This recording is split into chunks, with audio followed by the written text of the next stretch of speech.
Ni huko nchini Tanzania ambako katika maeneo mbalimbali ya taifa hilo hali inaripotiwa kuwa kimya, huku kiwingu cha wasiwasi kikigubika kufuatia dhamira ya wananchi ya kutaka kufanya maandamano kudai mabadiliko, hali iliyochochewa kwa kiasi kikubwa na uchaguzi uliomrudisha madarakani Rais Samia Suluhu Hassan Oktoba 29, uliofuatiwa na mauaji ya waandamanaji waliokuwa wakiupinga uchaguzi huo. Nakumbuka leo ni siku ya uhuru vile miaka 64 tangu Tanzania bara ijitawale yenyewe au Tanganyika.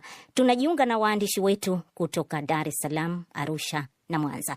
Lakini tuanzie na huko Dar es Salaam, yuko Florence Majani.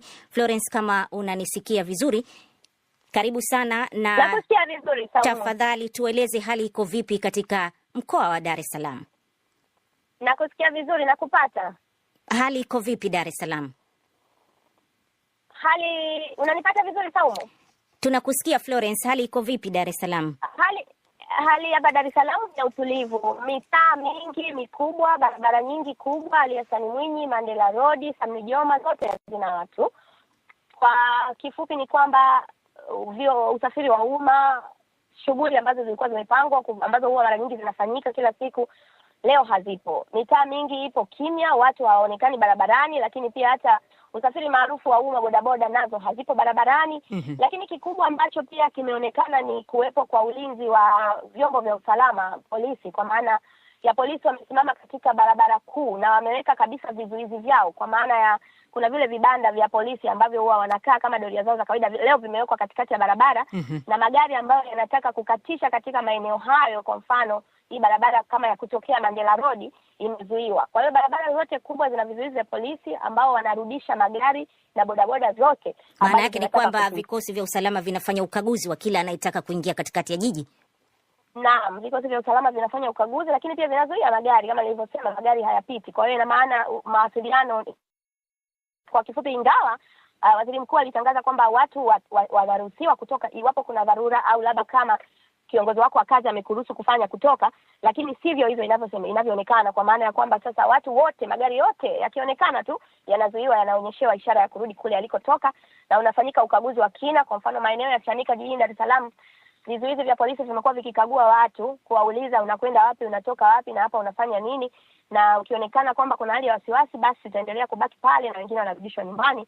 Kimsingi vyombo vya usalama vinataka watu wakae ndani zaidi, kusiwepo na mizunguko. Sawa. Asante sana Florence Majani kwa hali hiyo unayotueleza. Bila shaka kama unavyosema, hali ni ya ukimya na hakuna watu, na watu wanaojitokeza hivi sasa wanapitia ukaguzi, na magari vile yanazuiwa na kufanyiwa ukaguzi na vikosi vya usalama. Tutakusikiliza baadaye kujua kama kutajitokeza chochote, lakini hivi sasa nipe ruhusa nende huko Arusha kwake Veronica. Veronica, kama unatupata, na huko kwenu Arusha hali iko vipi? Ni utulivu kama Dar es Salaam au kuna hali ya kidogo mabadiliko?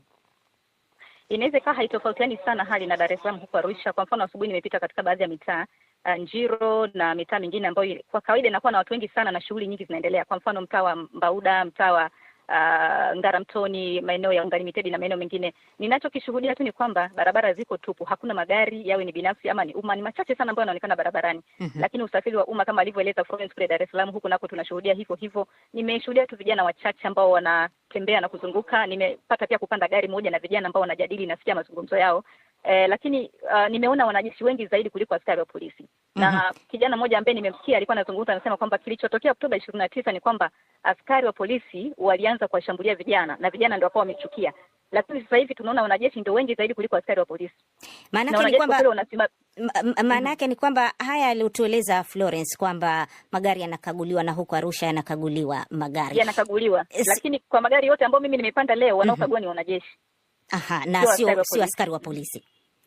Na vijana ambao wamekaa kando na hiki kilichokuwa kinatajwa katika mitandao kwamba wataandamana, unafikiri ni kutokana na tamko ambalo limetolewa na serikali ndio wameogopa kutoka, au kuna kingine zaidi? Inaweza ikawa hivyo, lakini japo kuna baadhi tunazungumza nao wanasema kwamba haiwezi kutabirika.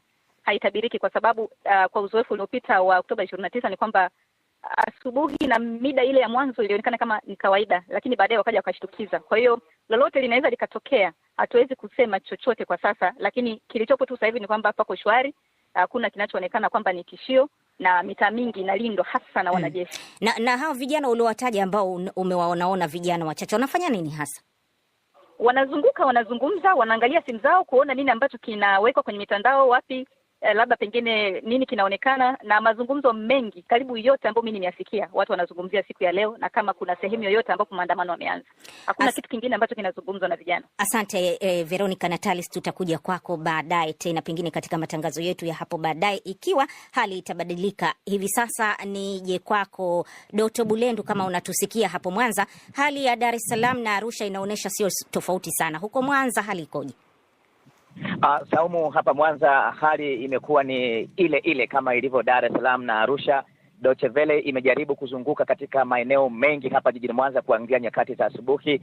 Ilianzia eneo la Nyegezi kuja mjini Usagara, kuja katikati ya jiji la Mwanza, Kisesa kuja jiji la Mwanza, na uwanja wa ndege wa kimataifa wa Mwanza kuja katikati ya jiji la Mwanza.